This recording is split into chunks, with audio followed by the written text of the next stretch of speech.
Thank you all for coming. My name is Jake Mangum. I am the project development librarian for the Portal to Texas History. Um, Here are a few things that we're going to go over today. We're going to talk about a little bit about the Portal to Texas History's history itself, resource types that are available on the Portal to Texas History, who all contributes to the portal. I'll give you a few different navigation examples and touch on a few things that we're excited about kind of moving forward into the next few months, next year or so for the portal.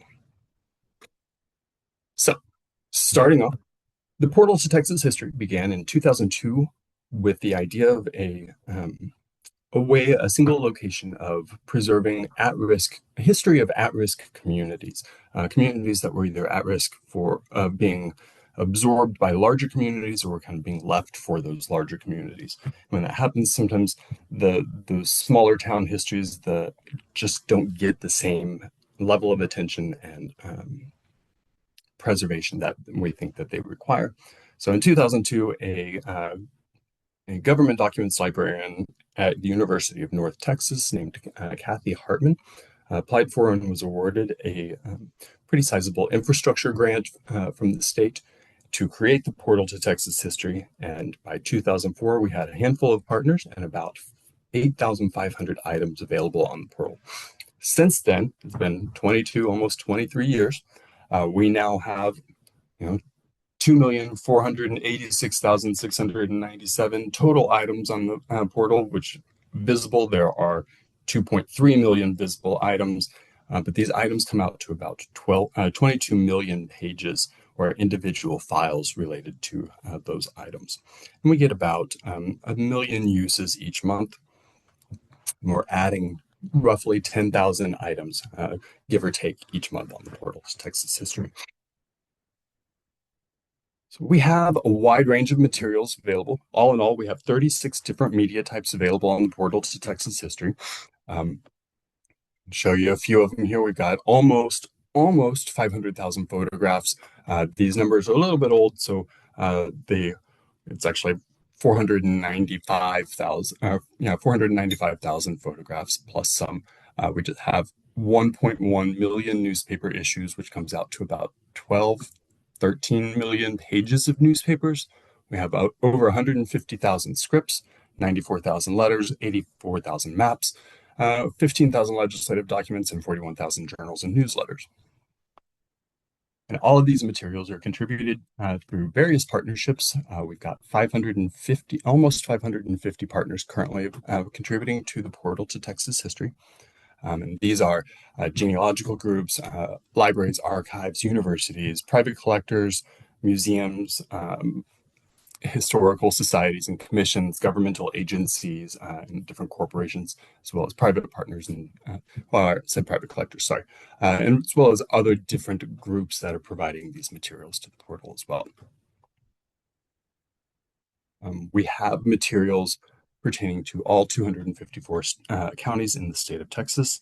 On the right-hand side of your screen, you can see a heat map showing, the darker the color, the more materials we have pertaining to that particular county in Texas. So we're continuing to grow, like I said, and I'm excited to see some of the lighter colors get a little bit darker as we get more materials for them. Now I'm going to talk about a few different ways to navigate the portal to Texas history. One of the ways that I like to encourage people that don't necessarily know exactly what they're looking for yet on the portal is start broad and then refine. So with that, I'll give you an example. So when you go to texashistory.unt.edu, you can actually hit the search button right there without typing in any search terms. It will pull absolutely everything that we have on the portal up for you to review. And you can see there are 2.2 million items listed there.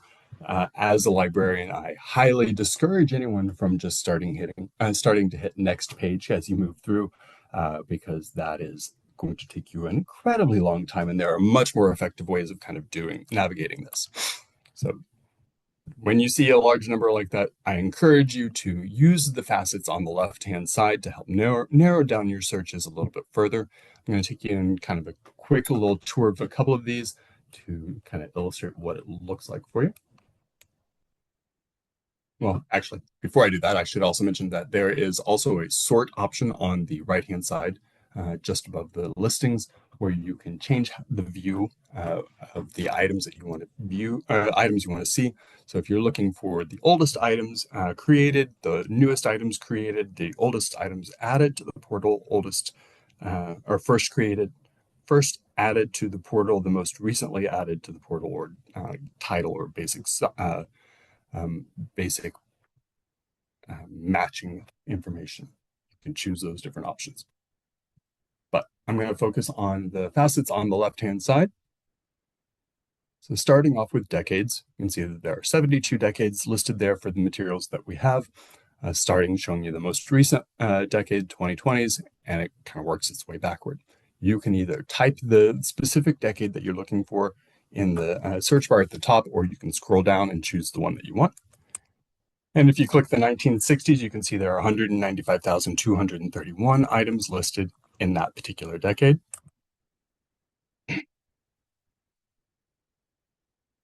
Again, this is way too many items, too many results for you to kind of hit next page. I would encourage you to refine.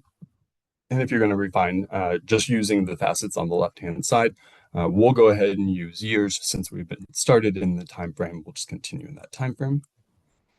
And we'll pull up all 10 options for you. You click on the 1963 option, you can see that there's 21,534 items, which again, I would encourage you to choose to continue to narrow down your search results, either through a search term, specific partner, specific resource type, or location kind of information. It's another option for you there. But in the interest of time for this particular presentation, I'm going to go ahead and skip all of that, and I'm going to move right into the Abilene Reporter News, which is listed here. You can click on it, and you can see on your left-hand side, there are a few different ways of navigating and getting additional information about this particular item. These will just jump you to that particular section within the item. So you can see that there's the about this issue, and then there's the information, the thumbnail of the particular item, and then there's the descriptions as we kind of move through. I'm going to start off with the who, what, where, when. So if we do the who, this is going to give you information on who the creator was, who the publisher was, who we believe the audience is, and who provided this particular item. As we continue to move through, you'll see the what. What is this item? Here is its title. Here is its description. What does it look like? What are some specifics about this particular item type that we need to make sure you are aware of? And what collections does this particular item connect to? When was this particular item created? What periods of time does it cover? And when was it added to the portal to Texas history? Not shown here is also sometimes you'll see when was this particular item edited? When was the information updated about this particular item? And then you kind of move through to the where. You can see that it has where this particular item was published. Since this is a newspaper, we have the information on the publisher listed for the locational information, publication place, and the place name that it covers is Abilene, Texas. When we have additional information, especially for things like photographs and things of that nature, we're able to use very specific geo coordinates and put in the longitude and latitude and kind of get almost the same sort of view of a building sometimes, even if that modern versus historic images. So that's kind of fun. It's an interesting way to kind of look at items in relation to then versus now, I guess. The next one I have is is using quotation marks for phrases. So whenever you are typing in a search phrase in the portal to Texas history, and really a lot of different resources use very similar options, either quotation marks or parentheses. If you put quotation marks around the items that around the phrase that you're wanting to search, it will link those terms together so that it is looking for a probate case as opposed to probate somewhere in the record and case somewhere in the record. It's wanting them side by side instead. So, for example, with this, I used Great War. I put quotation marks around it. And you can see that it pulled up a list of 32,331 items. Um, Again, as the librarian, that is way too many, way too many items to start hitting next page, in my personal opinion. So I encourage people to use the facets on the left-hand side to further narrow down your results. You will notice probably that these results look a little bit different because I changed the view from the list view to the thumbnail view. This personally for me works better when I'm looking for kind of the appealing images. So I will sometimes jump between these different views, and just so I can see how things look in different ways without getting distracted by, ooh, what does this say? So again, using the facets on the left-hand side, I encourage you to continue to narrow down your search results to get a more manageable number. So since we've already gone over the facets on the left-hand side, I'm going to go ahead and take you into this particular item to show you a little bit about how to navigate within the items. So if you click on it, I've already shown you the who, what, where, when on the left-hand side, but now I'm going to show you that there are also matching results when you look below that for the search inside. It says matching results 6 on the left-hand side, but on the right-hand side, there's also this green button that pops up with your search results and gives it kind of a fun little jiggle that I can't seem to duplicate on PowerPoint. So I've stopped trying and instead I just have it slide in. You can click on either of these spaces to be able to view the specific results. So if you click on it, you can see that we found 6 places that within this book that match your specific results, which is Great War. And it will give you the information about where that particular phrase is matched, give you a little bit of context of the wording around that, and then you can kind of scroll down and keep seeing different options. But we're going to go ahead and click on this first one, which is page 98. You can see there's a picture of a soldier in a hat, a couple of soldiers, I guess. All right. Spirit of 17. The Texas Spirit of 17, rather.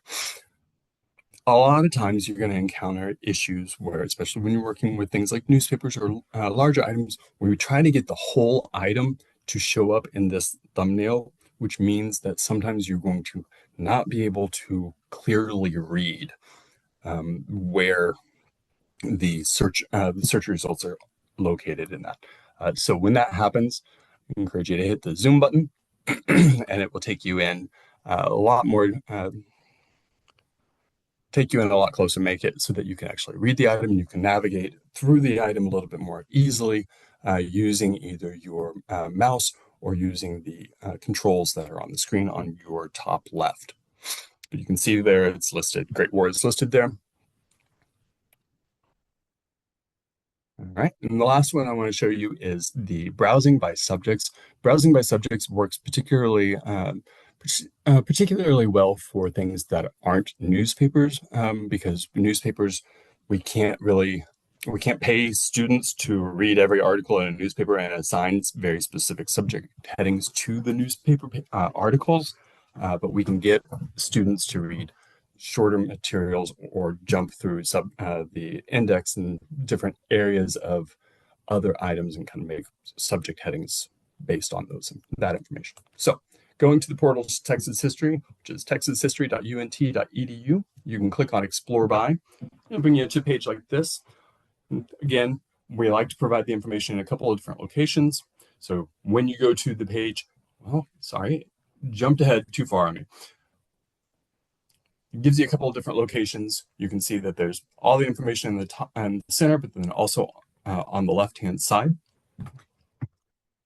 We're going to go ahead and look at the center, the browsable subject headings. You can see there's 1,078 there. You list it, or you click on it, and it pulls up a listing of all the subject headings.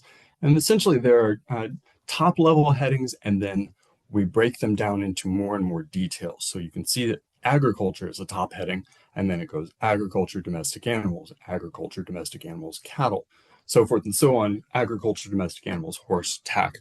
We keep narrowing it down to a fairly reasonable degree. And so if you're working with items and you are interested in kind of navigating, looking for kind of specific item types, the subject headings is kind of the way to go for that. Now, last thing I want to just kind of highlight is a program we have called Rescuing Texas History, in which we offer awardees up to $1,000 worth of digitization, metadata creation, and hosting of materials on the portal. It's an annual grant-like program. I offer it every mid to late May. So if you check back on the portal to Texas History around that time and you have materials that you're interested in sharing with the portal, check the portal to Texas History in mid to late May. There will be a call for submissions fairly soon. These are just a few of the applicants that were awarded this last year that I'm excited about. So with that, I will go ahead and open up for questions for just a couple of moments.